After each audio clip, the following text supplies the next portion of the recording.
নমস্কার, আমার fusion melody চ্যানেলে সবাইকে স্বাগত। অনেক দিন পর আসলাম আপনাদের কাছে। আমাদের গত 10ই অগস্ট আমাদের 4th অ্যানিভার্সারি ছিল। সেই সূত্রে আমরা গেছিলাম সকালবেলা কালীঘাট মন্দিরে।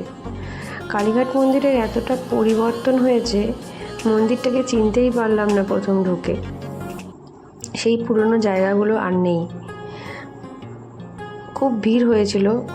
আমরা ওই দিন পুজো দিতে পারিনি, শুধু মাকে দর্শন করেই চলে আসলাম। আশপাশটা খুব পরিষ্কার পরিচ্ছন্ন, খুব সুন্দর করেছে মন্দিরটা।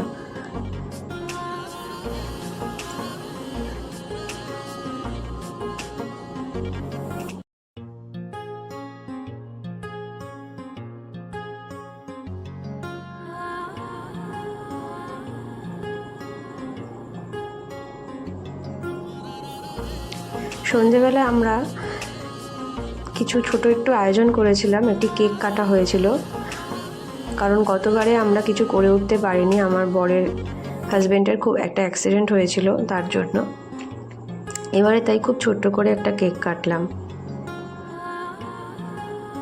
আর নিজেদের মতো করে আমাদের এই চতুর্থ বিবাহবার্ষিকীটা পালন করলাম।